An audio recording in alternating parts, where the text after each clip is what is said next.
va? Volvemos a la actualidad, aquí en Dame el Poder, hace 15 años, hoy con Rafael Flores, quien fue diputado, exdiputado por Santa Cruz, y que es una persona que conoció muy de cerca al expresidente Néstor Kirchner y a la expresidenta Cristina Fernández de Kirchner, para que nos cuente un poco cómo fue su pasado y qué es lo que estamos viviendo, y el economista Agustín Monteverde. Antes quiero hacer una breve reseña. En mi opinión, me llamó mucho la atención. Yo vengo de viajo mucho por mes al sur, al sureste de la provincia de Buenos Aires y a otras partes de la provincia de Buenos Aires por trabajo, y encontré al leer las encuestas del 51% de gente que tiene, en realidad, el 41%, no el 51%, que no le importa ni fu ni fa, hablando mal y pronto, el tema de los cuadernos, de las denuncias por corrupción, y además que está en quinto lugar en general en la población, la preocupación por el tema de la corrupción. Me detuve a pensar y traté de entender. Hay gente que realmente, yo respeto mucho todas las opiniones, apoya firmemente al ex gobierno, a la expresidenta, y hay otra gente que está en la duda, y muchos de los planteos que uno se hace es ¿por qué? ¿Por qué este desinterés, ¿no? Y entendí y creo que una parte tiene que ver con el desconocimiento. Hay gente que se cree que lo que ocurrió fue como que ellos fueron, y Cristina Fernández de Kirchner era una especie de Robin Hood que repartía la plata de los ricos para dar a los pobres. Y sobre todo charlando con mucha gente me di cuenta que no alcanzan a comprender, no sé si es porque quizás no entienden de economía o nadie se lo explicó claramente, que ya lo escuché en varios otros programas y yo lo vengo diciendo ya por tercera vez, que era plata nuestra. Todos los funcionarios que están presos, arrepentidos, y empresarios arrepentidos, plana mayor de las empresas, no voy a dar nombres, no voy a entrar en detalles, y del gobierno. Incluso el exsecretario de Obras Públicas habría involucrado también en el recibo de dinero a Máximo Kirchner. Quiere entrar como arrepentido, José López, el del que tiró los bolsos. No voy a entrar en detalles, pero la realidad es que hay que ver qué es lo que va a pasar con este tema del desafuero, qué van a hacer con los fueros en el Congreso, en el Senado más precisamente, con la extinción de dominio, porque lo que acá pasó es muy grave. Realmente es muy preocupante que esto no llegue a buen fin. Ojalá que llegue a buen fin, tenemos que apoyarlo. Al juez, la marcha y al fiscal fue multitudinaria, porque en caso de que esto se vuelva a repetir, nosotros tendríamos el gobierno que nos merecemos o el que nos parecemos. Es decir, gente que nos roba. Y lo que les quería decir es que en general, para que lo entiendan, sencillito, sin palabras difíciles, la plata que encontraron, la plata de los bolsos, era la plata nuestra, pero no solamente de los empresarios, del dueño del kiosco, de la librería, del dueño de una empresa, era la plata de todos los ciudadanos, miles de millones de dólares. Hablan de un Producto Bruto Interno, no nos entra en la cabeza esta cantidad de dinero, 10.000 millones de dólares quizás por año, cientos de miles de millones de dólares a lo largo de una década. Era plata, que es lo interesante de entender, de la gaseosa que compran, los pantalones, los cigarrillos, la boleta de gas, la boleta de luz, la nafta. Hay un porcentaje en todo lo que cualquier persona, por más pobre que sea, y eso es lo triste, que también los pobres, pagan un 21%, por ejemplo, de IVA, ¿se dan cuenta? Y un montón de impuestos más en las boletas que les dije de servicios. Esa plata va al Estado, en todos los gobiernos fue así, y el Estado esa plata la usa, que son los impuestos, es el único recurso que tiene el Estado, además de lo que les digo siempre, los dólares de las exportaciones. Esa plata la usa para salud, seguridad, educación, justicia y obras, infraestructura y obras. Y esa plata, en vez de ir a hacer la obra, estos empresarios y todos los que van a salir a la luz de todas las demás áreas que faltan, volvía en forma, por eso le dicen retorno, un 20, un 30%, en bolsos, ¿me van siguiendo? Decenas de miles de millones de dólares al bolsillo de las máximas autoridades del país. Entonces, es patético, es terrible, porque esa plata, y mucha gente que se conformó con las migajas de un plan social o de algo que les regalaron, podrían haber tenido una cloaca, los policías chaleco, revólver, educación, los hospitales no tenían insumos, las calles de tierra, los jubilados, en vez de 7.000 miserables pesos, 15, 20.000 pesos cada año durante 12 años, un docente en vez de ganar 20.000 con 2 turnos, 8 horas en embalcarse, por ejemplo, estarían ganando 40.000, hubieran ganado. ¿Me entienden lo que le quiero decir? Es gravísimo. Y si no solucionamos esto, no se llega a buen puerto, que espero que ocurra, y la gente no lo termina de entender, como país no tenemos futuro. O tendríamos, mejor dicho, el futuro que nos merecemos, de gente que nos robe. Y nos robe y nos deje siempre en la pobreza, en un proceso de decadencia sin fin. Después de la pausa, Rafael Flores.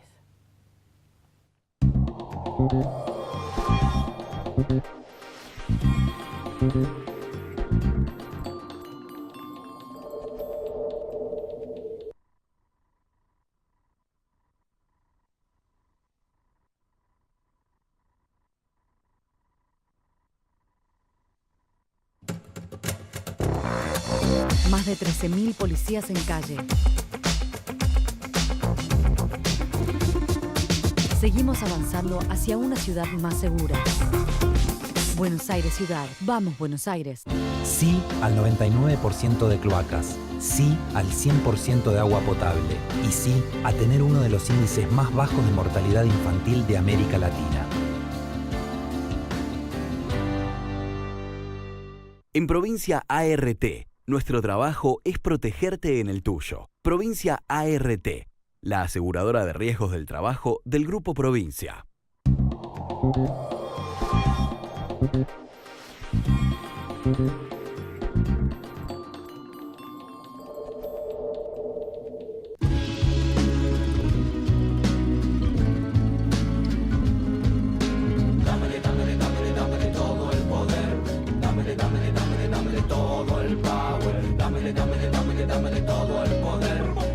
Aquí estamos, gracias por venir, Rafael Flores. Al contrario, gracias por invitarme. Bueno, estuviste muchos años cerca del matrimonio Kirchner al principio y nos gustaría que nos explique, bueno, por empezar, ¿vos pensás que todo esto es verdad? ¿Dónde está pueden encontrar la plata? O sea, ¿qué opinas? ¿Cómo llegamos a esto? Hago una pequeñísima corrección. Yo estuve cerca en una alianza con el matrimonio Kirchner o con Kirchner entre el año 91 y el año 93, solamente 2 años. El resto, antes de ese tiempo, éramos adversarios dentro del justicialismo de Santa Cruz, y en el año 93, ya Kirchner gobernador, hacía poco que había llegado a la gobernación, decidí separarme de lo que era el Frente para la Victoria Santacruceña, porque empecé a ver cosas que no me gustaban, que se empezaba a tratar de controlar la justicia, que empezaba a ver licitaciones que estaban entre grises y oscuras, y me di cuenta que había 2 caminos: o uno se quedaba y entonces formaba parte, o se iba, no había un camino intermedio. Y bueno, decidí irme, y a lo largo yo tengo varias vidas encima ya, y en ellas he tomado decisiones a veces muy desafortunadas, pero esta decisión es una de las que no me arrepiento ni un solo día de mi vida, todo lo contrario. ¿Vos pensás que haberme separado de ellos en ese momento fue lo mejor que hice? ¿Y vos crees entonces que todo este dinero iba hacia ellos? No, yo creo directamente que Néstor Kirchner, desde el instante que asumió la presidencia, puso en marcha un sistema organizado, estructurado, vertical, donde el vértice conducía, y en el vértice estaba él, para saquear fondos públicos, para robar fondos del Estado y apropiárselos. ¿Para qué tanta plata? Desde una concepción básica que tenía Kirchner, que el dinero era poder, y a partir de allí le pones lo que quieras al lado: mucho dinero, poco poder, un poco de dinero, un poco de poder, mucho dinero, mucho poder, muchísimo dinero, muchísimo poder. Parece una barbaridad, pero esa era la estructura mental que lo guiaba. Cuanto más dinero tenga, más control voy a tener sobre toda la gente. ¿Para qué tanto? 100 millones de dólares sirven para una campaña presidencial y acá estamos hablando de miles de millones de dólares. Bueno, para es eso, algo para tener mucho poder. Pensando, y bueno, por esa era una obsesión de Kirchner por el efectivo, por el dinero, por esa idea que tenía. La podría haber tratado, pero no creo que lo haya hecho. Si se tenía mucho dinero, se tenía mucho poder. Y para eso desconfiaba muchísimo de los empresarios, porque sostenía que los empresarios con ese dinero le hacían sentir también poder al gobierno, y que por lo tanto el que tenía que tener la plata era él. Con respecto a Cristina Kirchner, que estaba al tanto... Sí, por supuesto. Por supuesto. En primer lugar, es muy difícil pensar que en una pareja una de las partes no sepa lo que hace la otra. Digamos que en la inmensa mayoría de los casos, ella o él sabe lo que hace él o ella. En este caso, ella sabía perfectamente lo que hacía Kirchner como primer argumento, porque Kirchner no se lo ocultaba y ella participaba de todo esto. Ya los arrepentidos de primera línea, no los de cuarta, como dijo Cristina Fernández de Kirchner, apuntan a que ella y De Vito eran los que estaban detrás, eran sus jefes políticos. Esto ya está saliendo. Ya está por sí, lo dicen todos. El tema es que, sí, lo dicen todos, y la verdad es que yo quería que vos le expliques a la gente, porque todavía hay gente que no lo puede creer. ¿Cuál sería la explicación de cómo se organizó esto y para qué? Si es eso, la explicación es, en primer lugar, Kirchner sentía la necesidad de acumular personalmente mucho dinero. Ese dinero se lo tenían que entregar los empresarios porque de esa manera él fortalecía su poder sobre ellos. Esto fue así. La investigación que se está llevando adelante es importantísima. Yo creo que tiene que marcar un antes y un después en la Argentina. Creo que es importante, entre otras cosas, porque por primera vez en una investigación seria se coloca a la parte empresaria participando de este negocio, porque no es cierto que los empresarios hubieran sido extorsionados por un poder que ellos no podían controlar. Eso es un macanazo grande como una casa. Los empresarios podían perfectamente haber dicho: yo no entro en este negocio. Podían perfectamente haber denunciado que se los quería extorsionar en ese caso. La realidad es que les pareció, en primer lugar, que la cartelización de la obra pública no empieza con el kirchnerismo. La cartelización de la obra pública tiene décadas de historia en la República Argentina. Cuando yo regresé a mi provincia como abogado en el año 1976, una de las primeras cosas que me enteré fue cómo funcionaba el sistema de reparto de las obras públicas en la provincia de Santa Cruz entre 4 empresas. 4 zonas, una empresa en cada zona, las otras licitaban precios artificialmente más altos, en las licitaciones presentaban ofertas artificialmente más altas para que esa ganara. Y así se repartieron siempre la obra pública en Santa Cruz. Pero el porcentaje de coima era chiquitito. Y además las obras se hacían, después se fueron dejando de hacer y los porcentajes de coima eran siderales y ya directamente fueron parar a los gobernantes en hubo un cambio. No, hubo un cambio, como decís vos, notable, porque es cierto lo que acabas de plantear. Había como una suerte de corrupción tolerada, ¿no? Estoy hablando en las etapas anteriores. El kirchnerismo llevó esto, lo aumentó de manera exponencial. Y eso provocó que en muchos casos, y esto lo engancho con las palabras tuyas al comienzo, que comparto plenamente, en muchos casos, especialmente en lo que se refiere al Plan Federal de Viviendas, el Plan Federal de Viviendas se terminaba de cerrar en las oficinas del contador Galera, en la calle Tucumán, frente a Plaza Roma, a la vuelta de lo que era antes, donde estaba antes el edificio del diario La Nación. En ese lugar entraban todos los empresarios de la construcción que participaban en el Plan Federal de Viviendas, de todo tipo y color, desde Ángelo Calcaterra hasta los empresarios vinculados al peronismo. No había color allí. Todos ingresaban y ahí se cerraban esos contratos. Ahora, ¿qué sucedía? La mayor parte del retorno que le tenían que pagar al gobierno se le daba con el anticipo de obra, lo que hacía que en algunos casos continuar con los planes de vivienda resultara antieconómico. Y como nadie les iba a decir nada si las abandonaban, porque eran todos cómplices en la razón que llevaba a esa situación, las dejaban por la mitad. Y eso es lo que nos explica que muchas veces hemos visto en noticieros de televisión o con nuestros propios ojos, a los costados de las rutas, viviendas a medio hacer. Esas eran las viviendas de personas que no tenían techo, a las que se les había prometido que iban a tener acceso a una vivienda digna y que como resultado de estas coimas que se pagaban y de estos negociados se quedaban sin esa posibilidad. La Plata, ahora van a seguir la ruta de La Plata, van a pedir el desafuero seguramente, van a hacer muchas cosas. ¿Dónde está La Plata? Lo del desafuero, porque de eso no me quiero olvidar, lo del desafuero es una cuestión central. Yo insisto y digo esto en todos lados. Es importantísimo presionar, que la opinión pública presione sobre los senadores y los diputados para que se termine con esta historia de que los fueros están para proteger delincuentes. Los fueros están para proteger al legislador cuando dice lo que otros no pueden decir. Y en eso está muy bien que se lo proteja, porque ese es el rol de un representante del pueblo, poder decir lo que mucha gente común no puede decir. Ahora, una cosa es eso, y otra cosa es que sea un aguantadero de personas acusadas de delitos graves contra el Estado. Yo creo que ese es un tema central. ¿Dónde está la plata ahora? Sí.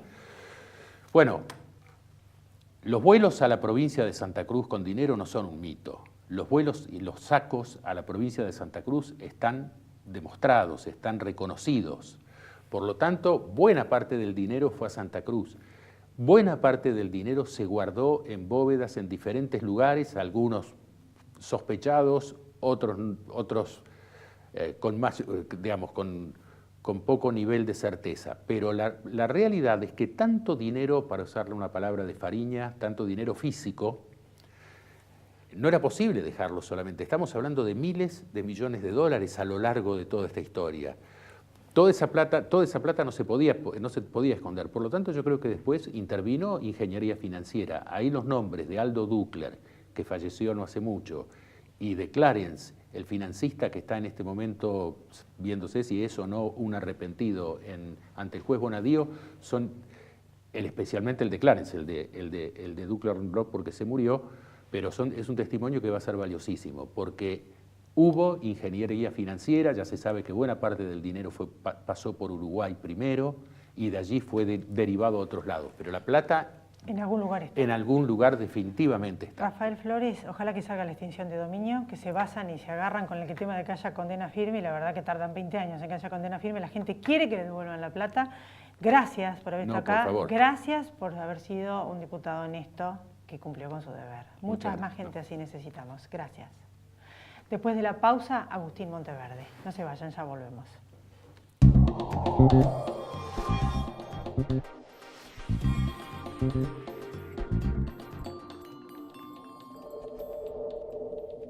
Grupo Petersen, desde 1920, construyendo el país.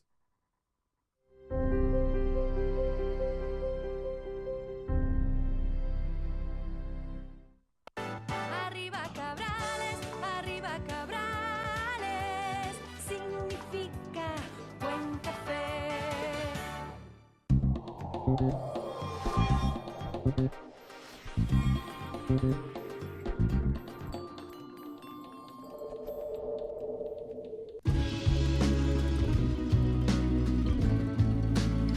Gracias por venir, Agustín. Un gusto, como siempre. Bueno, ¿cuál es el impacto? En realidad, ¿sabes lo que quiero saber? Decinos como economista el monto de este robo de dinero, que se enriquecieron empresarios y políticos. ¿Qué hubiera pasado en la Argentina si hubiera estado esa plata? ¿Cuánto de eso estamos pagando las consecuencias?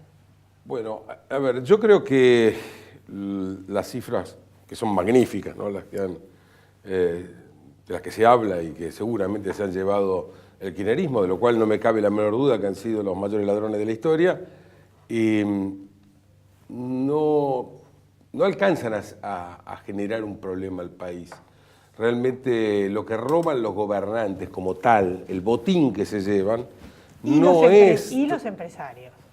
Sí, pero no es lo significativo. Yo hago una gran diferencia entre el funcionario y el empresario. Bien, yo creo que es muy distinto. Sí, Hay uno que tiene el poder, el otro es el que tiene que llegar. Por supuesto que, a ver, las cosas que voy a decir acá, me voy a seguir granjeando enemigos, como es mi costumbre, porque digo lo que pienso. Realmente no creo que sea la misma situación, la del empresario, y no porque estoy absolviendo a nadie, sino que creo que es diferente la situación del empresario y del funcionario.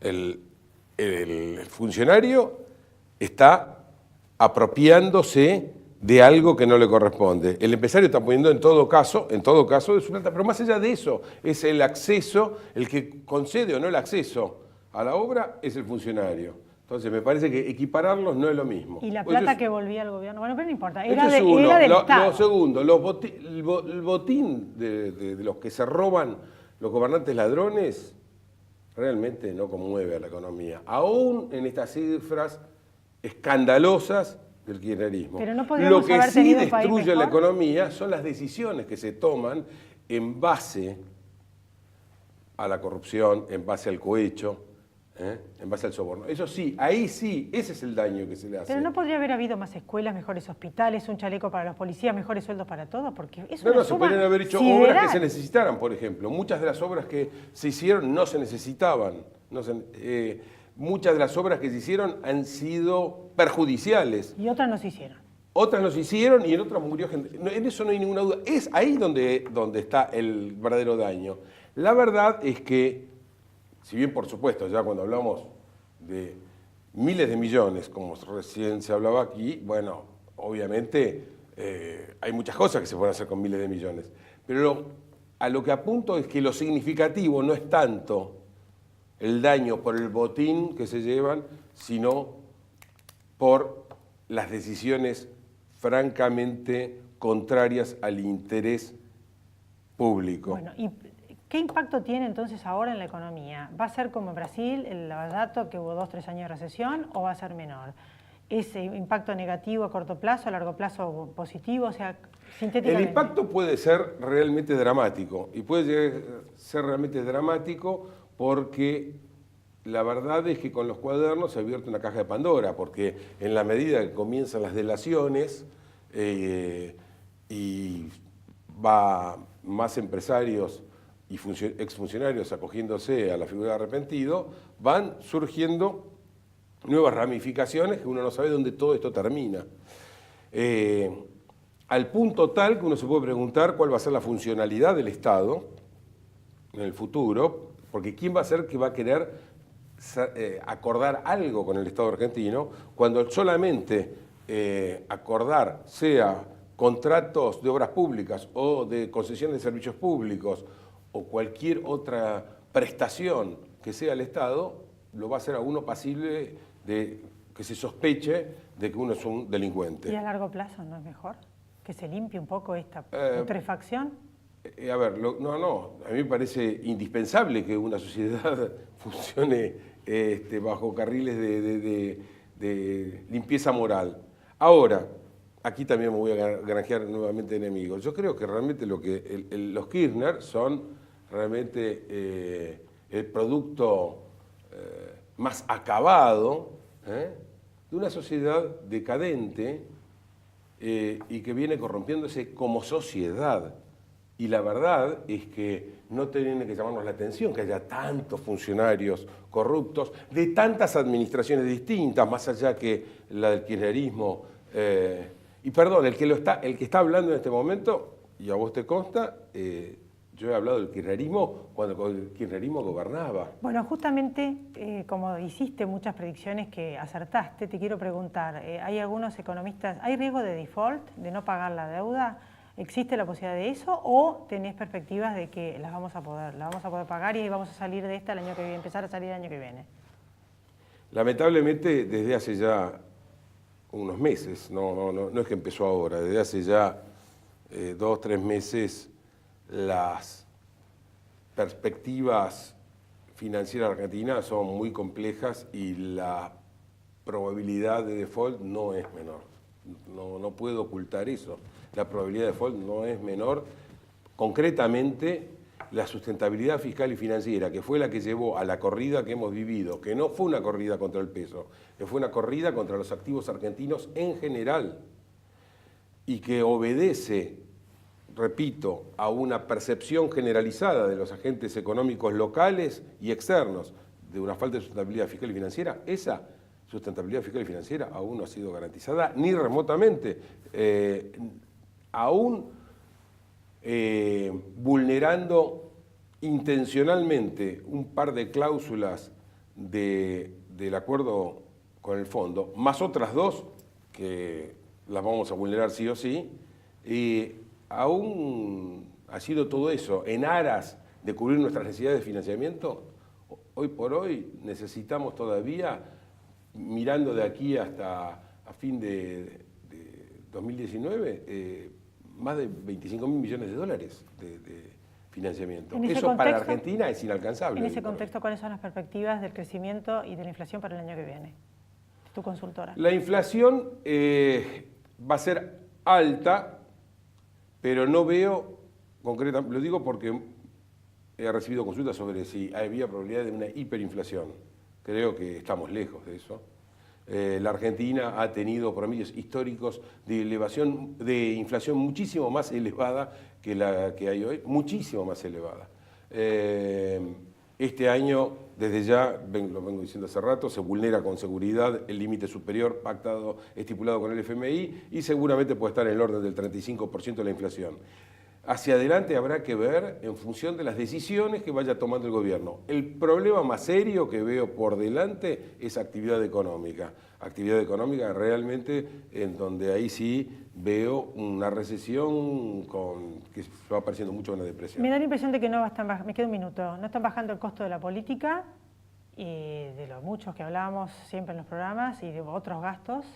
Pero sí, por ejemplo, la quita de porcentaje de la soja, no dan los reintegros, o sea, siempre estamos hablando del sector privado. La única creatividad que se Claro, aplica, o sea, no, la única yo no noticia escucho, vamos a bajar los sueldos, vamos a sacar los ñoquis del Congreso que están todavía, vamos, aunque sea chiquitito, pero la simbólico, única noticia ¿viste? fiscal Claro. que Ya que salió tuvo hoy la alguna cantidad de entidad, empleados en toda la legislatura. fue de más ingresos, ¿no? Del país. Sí. Fue aumentar ingresos manoteándole a las provincias, aumentando la presión tributaria, pero nunca la creatividad pasa por cortar el gasto, y mucho menos en forma estructural.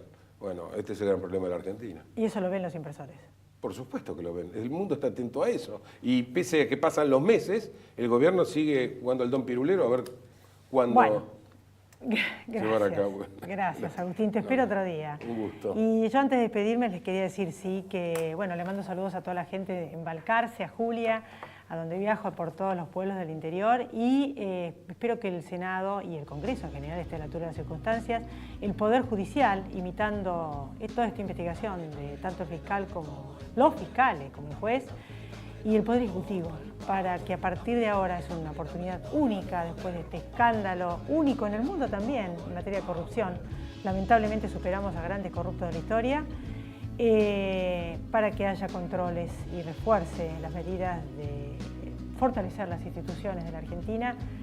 No sé si nunca más, pero por mínimo que sea la mejora, vamos a estar mejor, porque así no podemos. Vamos en decadencia. Esperemos que la Argentina salga adelante. Nos vemos la próxima semana. Gracias por haber estado.